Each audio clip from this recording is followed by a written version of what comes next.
సామాజిక విప్లవానికి పునాది వేసిన మహాత్మా జ్యోతిబాపుల విగ్రహానికి పూలమాలలు వేసి నివాళులు అర్పించిన ఎమ్మెల్యే ఎంజీఆర్. పాతపట్నంలో ఘనంగా జ్యోతిబాపులే 200వ జయంతి వేడుకల సందర్భంగా మీడియా సమావేశంలో పాల్గొన్న ఎమ్మెల్యే ఎంజీఆర్. అందరికీ నమస్కారం. ఇక్కడికి వచ్చి చేసిన మీడియా మిత్రులందరికీ పేరు పేరున నమస్కారాలు తెలియజేసుకుంటూ, ఈరోజు మహాత్మా జ్యోతిబాయ్ పూలే జయంతి సందర్భంగా, అంటే ఆయన మహారాష్ట్రలో 1827 ఏప్రిల్ 11న ఆయన జన్మించారు. ఆయన జన్మించిన తర్వాత కొద్ది కాలం అయిన తర్వాత ఈ భారతదేశంలో, అప్పుడు మనకి పాకిస్తాన్ అన్ని మనకు కలిసే ఉన్నాయి, ఈ భారతదేశంలో అనగాని వర్గాల, బడుగు బలహీన వర్గాల తాలూకా సమస్యలని, మూఢనమ్మకాలని, మెయిన్ ఇంపార్టెంట్ ఏదంటే బాలికల పెళ్ళిళ్ళ విషయం కానీ, వితంతువుల తాలూకా సమస్యల విషయంలో కానీ, మెయిన్ సమానంగా ఈ భారతదేశంలో సమానంగా మహిళలు ఎంతమంది ఉండేవాళ్ళు, పురుషులు కూడా అంతమంది ఉండేవాళ్ళు. విద్య అనేది ఒక పురుషులకేని ఏదైనా అని చెప్పేసి ఆలోచన ఉంటే, ఆయన మహిళలు కూడా చదువుకోవాలి, మహిళలు కూడా బయటికి రావాలని కొన్ని సంస్కారాలను తెచ్చిన మహానుభావుడు మన జ్యోతిబాయ్ పూలే గారు.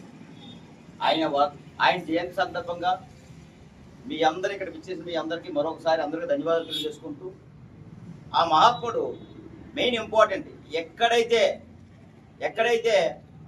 బాల్య వివాహాలు కానీ, మూఢనమ్మకాల విషయంలో కానీ, అదే కాకుండా కుల మతాల విచక్షణ విషయంలో కానీ ఆయన గురువు ఎవరైనంటే డాక్టర్ అంబేద్కర్ గారి ఆశయాలను తీసుకొని సమాజం కోసం పాటుపడిన వ్యక్తి, మొట్టమొదటిగా బీజం వేసిన వ్యక్తి, హక్కుల కోసం, మహిళల విద్య కోసం, మహిళల కోసం పాటుపడిన వ్యక్తి మన జ్యోతిబాయ్ పూలే గారు.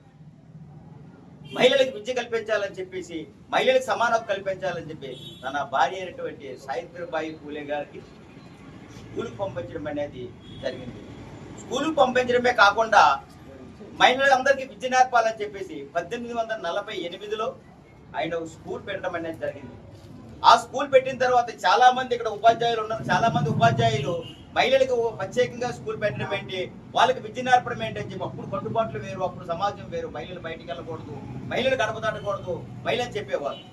కానీ ఆయన స్కూల్ పెట్టి ఎవరు టీచర్స్ వెళ్ళకపోతే తన భార్యను ఉపాధ్యాయురాలుగా చేసి, భారతదేశంలో మొట్టమొదటి ఉపాధ్యాయురాలు సావిత్రిబాయి పూలే గారే. ఆమె ఉపాధ్యాయునిగా చేసి ఆమె ద్వారా మహిళలందరికీ విద్య నేర్పడం అనేది జరిగింది. మొట్టమొదటి బీజం పడింది ఆ రోజే పడింది.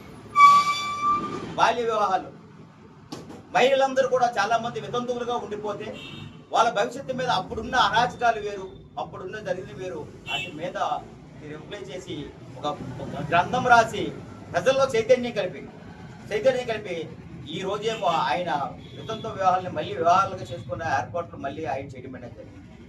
అవన్నెందుకు ఆయన గ్రంథం రాసి ప్రజల్లో చైతన్యం కల్పించాలని ఇక్కడ ఇచ్చేసిన మీడియా మిత్రుల్లాగా చాలా మంది పత్రికలతో సహాయం చేసుకొని ఆ పత్రికల ద్వారా ప్రపంచానికి, దేశానికి ప్రతి నలుమూలను తెలియపరిచిన వ్యక్తి జ్యోతిబాయ్ పూలే.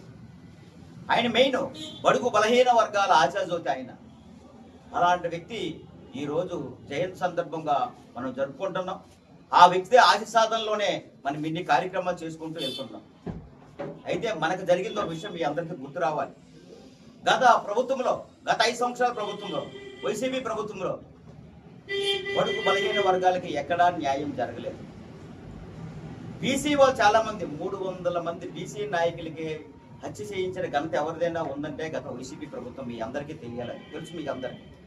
అదే కాదు 300 మందికి. అదే కాకుండా మీరు చూశారు, మా అక్కని వేధించొద్దు, వైసీపీ నాయకులకి ఒక అబ్బాయి మా అక్కను వేధించొద్దు, మా అక్కని ఇబ్బంది పెట్టొద్దు, మా అక్కని అని చెప్పి ఆయన అమర్నాథ్ గౌడ్ ఆయన అబ్బాయి వేడుకుంటే ఆయన కూడా నిర్దాక్షిణ్యంగా హత్య చేయడం అనేది జరిగింది. అవన్నెందుకు డాక్టర్ సుధాకర్ గారు ఒక మాస్క్ గురించి మాట్లాడితే, ఒక దళిత నాయకుడు, ఒక దళిత డాక్టర్ గారు మాస్క్ గురించి మాట్లాడి ఆయన నడి రోడ్డు మీద ఆయన పరిస్థితి ఏంటంటే మీరు అందరూ చూశారు.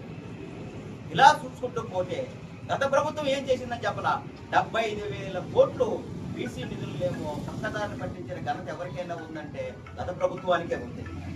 ఇవన్నీ చూడండి, ఒక్కసారి మీరు బ్యాక్ అని చూడండి. అక్కడ విచ్చేసిన అందరూ చూడండి. అంటే గత ప్రభుత్వంలో మొత్తం సర్వనాశనమైన జరిగింది.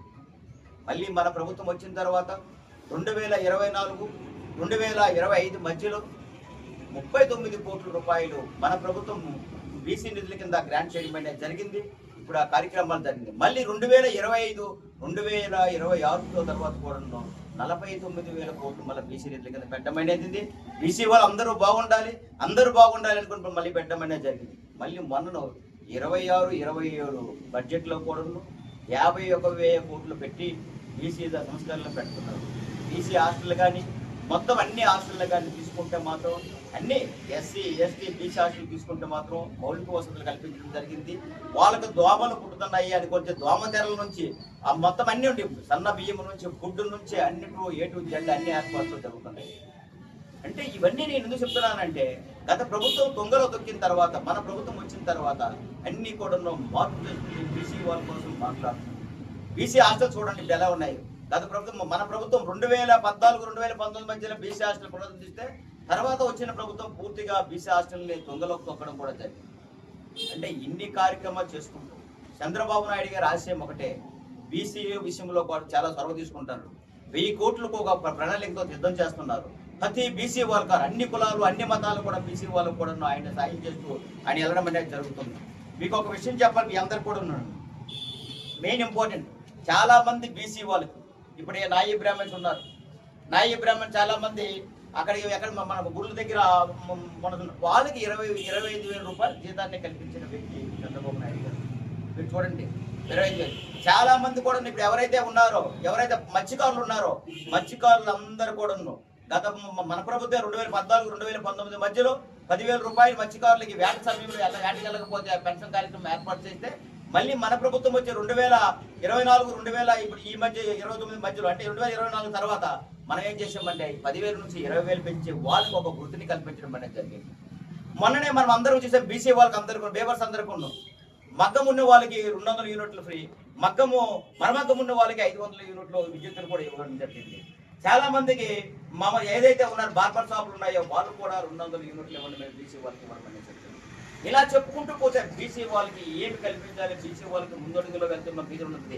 ఏదైతే జ్యోతిబాయి పువ్వులో ఆశయాలకు అనుగుణంగా మన ప్రభుత్వం, మన ఎన్డీఏ కూటమి ప్రభుత్వం చంద్రబాబు నాయుడు గారు ఆయన దాన్ని కొనసాగిస్తూ ఉన్నారు. మీరు ఒకటి ఆలోచించారు. అందుకోసమనే అందుకే ఆ మహాత్ముడు తాలూకా జన్మదిన రోజు మనం అందరం ఒక పండగ వాతావరణంగా ఈ రోజు ఇక్కడ ఉపాధ్యాయులు కానీ ఇక్కడ మన నాయకులు కానీ కులాలు మతాలకు సంబంధాలు అందరూ వచ్చి ఆ కార్యక్రమంలో పాల్గొంటున్నాం. మీ అందరూ కూడా హృదయపూర్వకంగా ధన్యవాదాలు తెలియజేసుకుంటున్నాం.